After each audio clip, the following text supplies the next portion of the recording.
Assalamualaikum warahmatullahi wabarakatuh. Sahabat beriman, Abu Jahal dikenang sepanjang masa. Berbeda dengan Nabi, Abu Jahal justru diingat sebagai sosok antagonis dalam sejarah Islam karena membenci Allah dan Rasulullah SAW. Bahkan ia mati secara mengenaskan dalam perang Badar. Setelah kematiannya, Rasulullah SAW ternyata berdialog dengan kuburan Abu Jahal. Apa isi obrolan tersebut? Tonton video ini hingga akhir agar tidak sesat. Abu Jahal bernama asli Amr bin Hisham. Ia digelari Abu Jahal atau Bapak Kebodohan karena merupakan salah satu kaum kafir Quraisy yang paling benci dengan Nabi Muhammad SAW. Bukan perkara mudah bagi Abu Jahal untuk melihat cahaya Islam, rasa iri dan persaingan oleh Bani Maksum dan keturunannya kepada silsilah Bani Hashim seperti Bani Abdul Manaf dan Bani Qusay membuat hatinya teramat keras.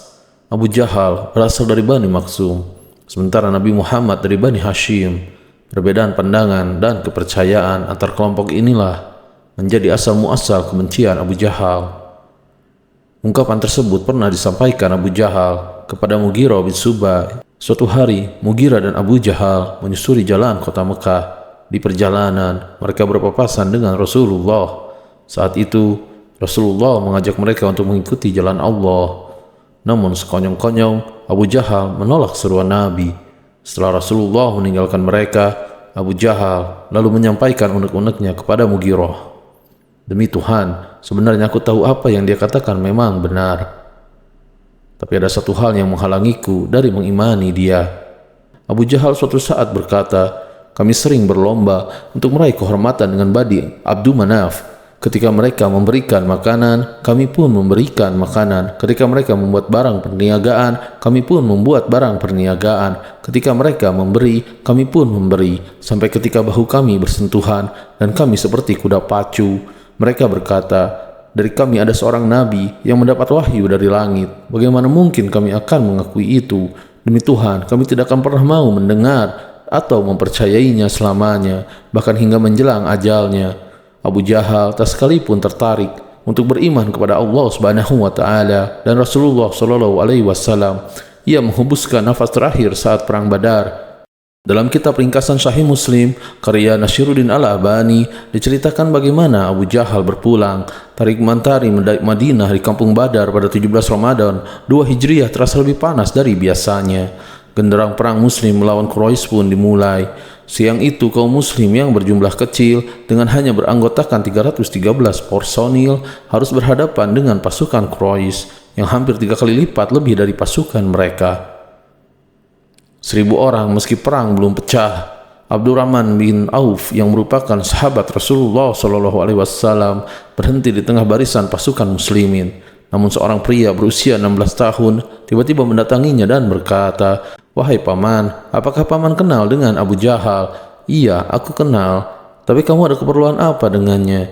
"Saya dengar Abu Jahal selalu memanggil Rasulullah selama di Mekah. Demi Allah yang menguasai diriku, kalau saya melihat Abu Jahal tak akan terpisah sebelum salah satu dari kami mati lebih dahulu," tegas pemuda tersebut yang belakangan diketahui bernama Mu'adz bin Afra. Abdurrahman yang mendengar ungkapan berani tersebut merasa takjub.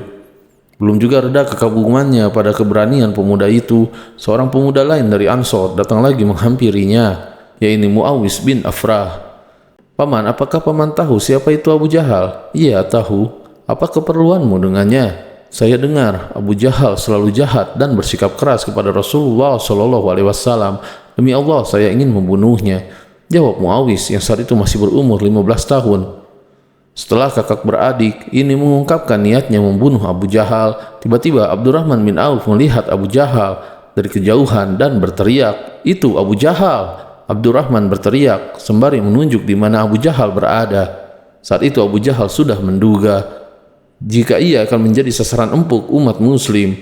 Itu sebabnya Abu Jahal begitu dijaga oleh pasukan kafir Quraisy. Dan tiba-tiba kakak beradik pemberani tadi melesat seperti anak panah, siap menghantam Abu Jahal yang saat itu dilindungi 10 lapis pasukan bersenjata lengkap.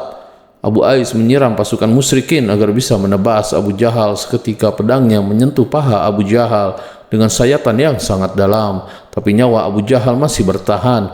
Ia belum juga mati. Langkah selanjutnya sang kakak mengambil alih. Mu'adz bin Afra juga melukai kaki Abu Jahal yang membuat tubuh Abu Jahal limbung hingga akhirnya tersungkur ke tanah. Darah pun mengucur deras dari kakinya. Itulah Ibnu Mas'ud datang dan mendekati Abu Jahal dengan posisi pedang terhunus. Ia berdiri di tengah tubuh Abu Jahal yang sudah dipenuhi dengan luka-luka. Ibnu Mas'ud berniat untuk memegang leher Abu Jahal. Namun sebelum dipenggal, Abu Jahal memberi isyarat dengan matanya, seolah-olah ingin mengucapkan kata terakhirnya. Ibnu Mas'ud lalu menahan pedangnya dan mendekatkan telinganya ke mulut Abu Jahal. Ibnu Mas'ud sudah mengira jika Abu Jahal akan bertaubat, menyesali segala perbuatannya selama ini kepada Rasulullah. Umat muslim kemudian mengucapkan syahadat. Namun masa-masa kritis tak juga membuat hatinya luluh. Dia malah mengatakan, "Sampaikan salamku kepada temanmu Muhammad, bilang ke dia, sayang musuhnya dunia akhirat." Dia tetap menyombongkan diri meski ajal telah menjemput.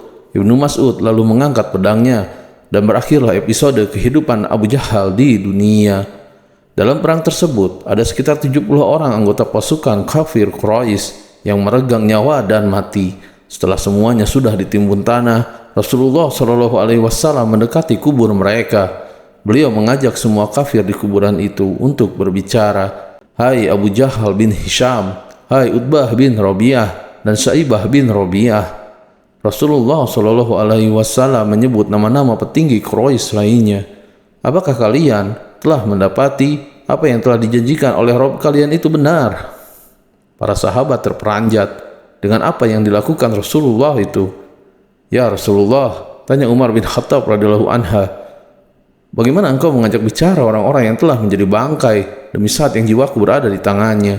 Kalian tidak lebih mendengar pertanyaan perkataanku itu melebihi mereka. Hanya saja mereka tidak dapat menjawab." Jawab Rasulullah SAW, "Begitulah cara Rasulullah berbicara dengan mayat." Dan kuburan Abu Jahal, sosok yang memusuhinya, ternyata tak pernah berbalik sekalipun sampai ajal menjemputnya. Sahabat beriman, apakah ada sosok bebal dan Abu Jahal lain yang pernah kamu temui? Semoga Allah memberikan hidayah bagi mereka. Wallahu a'lam bishawab. Wassalamualaikum warahmatullahi wabarakatuh.